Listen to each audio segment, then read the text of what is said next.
बांग्लादेश में अल्पसंख्यक समुदायों की सुरक्षा को लेकर भारत के बयान पर अब बांग्लादेश का जवाब आया है।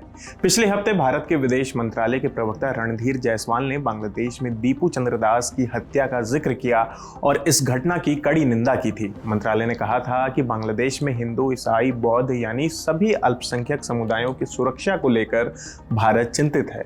विदेश मंत्रालय ने यह भी कहा था कि बांग्लादेश सरकार को ऐसे मामलों को गंभीरता से देखना चाहिए ताकि वहां रहने वाले अल्पसंख्यक लोग सुरक्षित महसूस कर सकें। इस बयान के 2 दिन बाद बांग्लादेश ने रविवार 28 दिसंबर को इन आरोपों को खारिज कर दिया। बांग्लादेश सरकार ने कहा कि ये बयान गलत और बढ़ा चढ़ाकर कहे गए और मकसद से भरे हैं। यह बात द डेली स्टार की रिपोर्ट में कही गई है।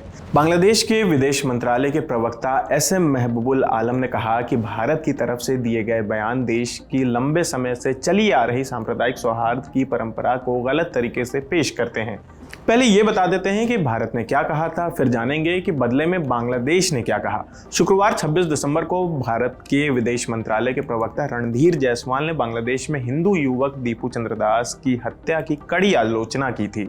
उन्होंने कहा था कि बांग्लादेश में हिंदू, ईसाई और बौद्ध अल्पसंख्यकों के खिलाफ चरमपंथियों की हिंसा चिंता की बात है।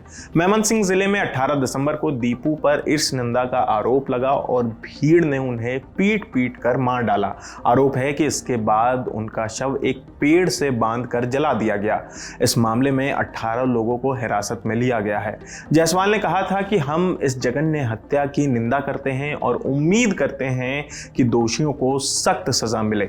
उन्होंने यह भी दावा किया कि अंतरिम सरकार के दौरान बांग्लादेश में अल्पसंख्यकों के खिलाफ 2900 से ज्यादा हिंसक घटनाओं का दस्तावेज तैयार किया गया है। अब बांग्लादेश की बात करते हैं। रविवार 28 दिसंबर को SM महबूबुल आलम ने कहा कि भारत की तरफ से दिए गए बयान तथ्यों पर आधारित नहीं है। उन्होंने कहा, अफसोस की बात है कि कुछ लोग अलग अलग आपराधिक घटनाओं को हिंदुओं के खिलाफ व्यवस्थित उत्पीड़न के तौर पर दिखाने की कोशिश कर रहे हैं और इन्हें भारत में बांग्लादेश विरोधी भावना भड़काने के लिए इस्तेमाल कर रहे हैं। आलम ने कहा कि कुछ हलकों में चुनिंदा और पक्षपातपूर्ण रवैया दिख रहा है और अलग अलग घटनाओं को बढ़ा चढ़ाकर इस तरह से पेश किया जा रहा है कि भारतीय जनता बांग्लादेश और उसके दूतावासों के खिलाफ भड़क जाएं। आलम ने एक और हिंदू युवक अमृत मंडल और सम्राट की मौत का जिक्र भी किया। उन्होंने कहा कि मंडल एक लिस्टेड अपराधी थे और उनकी मौत उस समय हुई जब वह अपने मुस्लिम साथी के साथ वसूली कर रहे थे। साथी को गिरफ्तार कर लिया गया है। यह बात द इंडियन एक्सप्रेस की रिपोर्ट में कही गई है। अमृत मंडल को बुधवार को राजबाड़ी के पंगसा उप जिला में भीड़ ने पीटा था। पुलिस के मुताबिक उन्हें अस्पताल ले जाया गया जहां डॉक्टरों ने उन्हें मृत घोषित कर दिया। सरकार ने कहा कि उनके खिलाफ हत्या और वसूली समेत कई मामले दर्ज थे। बांग्लादेश की अंतरिम सरकार ने इस हत्या की निंदा तो की, लेकिन कहा कि यह घटना सांप्रदायिक नहीं थी। सरकार ने कहा कि कुछ लोग जानबूझकर पीड़ित की धार्मिक पहचान को उभार कर इसे सांप्रदायिक रंग देने की कोशिश कर रहे हैं, जो सही नहीं है।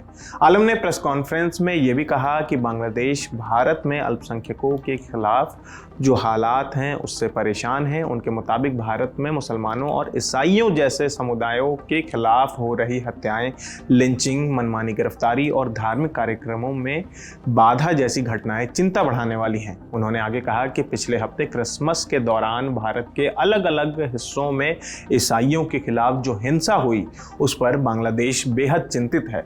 हाल ही में बांग्लादेश के मेमनसिंह जिले के भालुका में धर्म का अपमान करने के आरोप में भीड़ ने एक हिंदू युवक जिसका नाम दीपू चंद्र दास था को पीट कर मार डाला। पुलिस के मुताबिक 18 दिसंबर की रात कुछ लोग उसे पकड़ लाए, मारपीट की और फिर उसके शव को पेड़ से बांधकर आग लगा दी। इस घटना पर मोहम्मद यूनुस के प्रेस विंग ने फेसबुक पर लिखा कि हम मेमनसिंह में एक हिंदू व्यक्ति की पीट कर हत्या की कड़ी निंदा करते हैं। नए बांग्लादेश में ऐसी हिंसा के लिए कोई जगह नहीं है। इस जघन्य अपराध के दोषियों को बख्शा नहीं जाएगा। इधर 20 दिसंबर को नई दिल्ली में बांग्लादेश हाई कमीशन के बाहर हुए प्रदर्शन के बाद भारत और बांग्लादेश के बीच तनाव और बढ़ गया है। भारतीय विदेश मंत्रालय के प्रवक्ता रणधीर जायसवाल ने कहा कि इस घटना को लेकर भारत ने बांग्लादेश के कुछ मीडिया संस्थानों में फैलाए जा रहे भ्रामक प्रोपेगेंडा को देखा है। वहीं बांग्लादेश की तरफ से कहा गया कि नई दिल्ली में उनके हाई कमीशन के बाहर हुआ प्रदर्शन सिर्फ एक भ्रामक प्रोपेगेंडा कहकर खारिज नहीं किया जा सकता। बांग्लादेश ने इस प्रदर्शन पर आपत्ति जताई है। तो फिलहाल इस खबर में इतना ही। आपकी इस खबर पर क्या राय है हमें कमेंट करके जरूर बताएं। मेरा नाम आसिफ है, कैमरे के पीछे हमारे साथी राहुल है। देखते रहिए दी ललन टॉप। शुक्रिया।